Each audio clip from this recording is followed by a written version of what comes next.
Okay, playing more with the GV-300, the Sony 8mm little TV VCR. And as you can see, this one's now working. This has been all recapped, and the television part's working fine. We still have some work to do on it, but on the tape part. But I'm going to show you what the only thing left to do on this is when you put this thing in the tape playback, you're going to see, whoops, oh yeah, that's good. Turn the power off instead of turning the tape on. Okay, push the play button.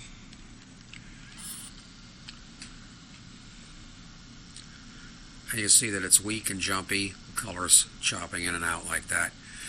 The reason it's doing that is there's a bad playthrough hole on the motherboard. And the unfortunate thing is where those the capacitors all leak their fluids out.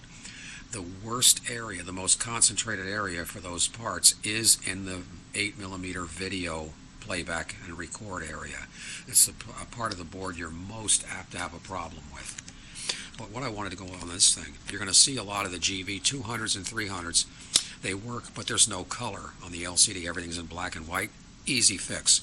This is the board that's behind the LCD panel, the top LCD panel.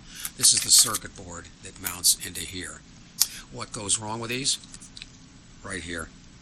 This is that little trimmer capacitor right there. It's a 50 picofarad trimmer capacitor in series with the color oscillator crystal, the 3.58 color oscillator crystal.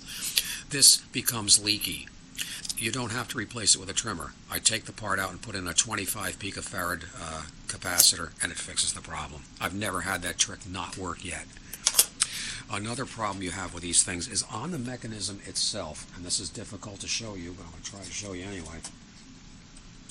The guideposts, okay, you have, I'm going to show you on this mechanism here. This is in the play position, so it's a little bit easier to show you. Right there. You can see that little screw head thing. Let's see if I can point it out with a screwdriver here. Oops, man, this is difficult. All right, right there. That screw right there, that's the guidepost.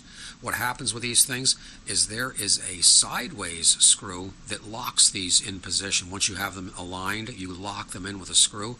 That screw loosens up in time, and it allows the guidepost to just freewheel, and the motion of the tape loosens the guidepost, and it gets out of alignment. I've actually seen these things fall out of here, completely fall out, and that's what happened with this thing.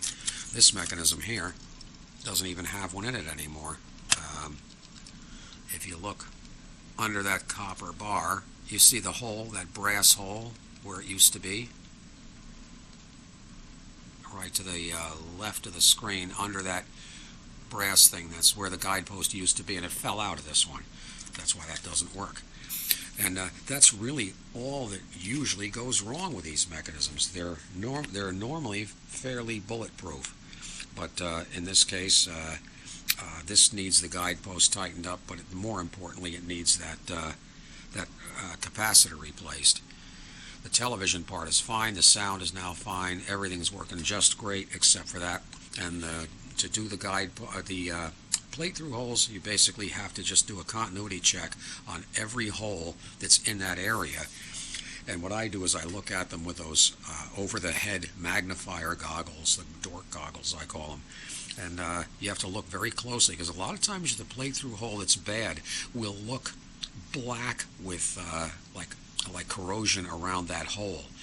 And I find them, when I find a bad one, I take a micro drill and drill right through the play-through hole, and then add a piece of very fine Kynar wire to both sides, and solder it to the one place where it's supposed to go on the board, and then solder it to the other place that it's supposed to go, and you're in effect bypassing that bad play-through hole. As far as replacing the capacitors on the board on these things, which I showed you the board in the last video, here's a bowl full of caps. There are 47 capacitors in a GV-300 that all have to be changed. You can't leave any of them not changed. I'm going to show you a quick board here, if I can find it. Here's no, that's not one. Hold on.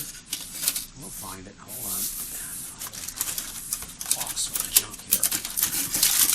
Here's one. right here. Okay.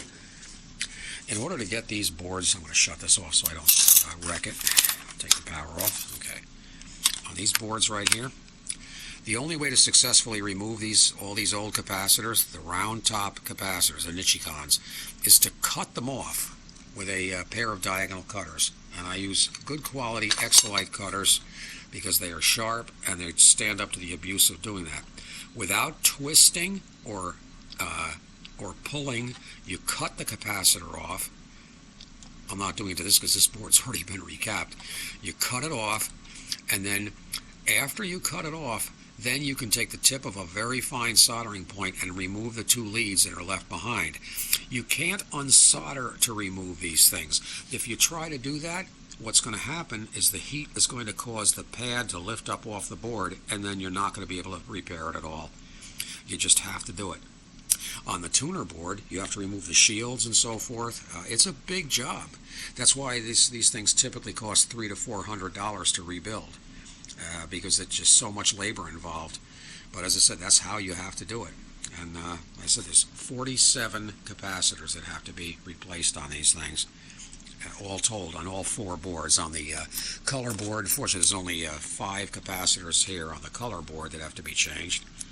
1, 2, 3, 4, 5. And on the audio board, there's the most on the audio board. I think there's 27 capacitors on the audio board.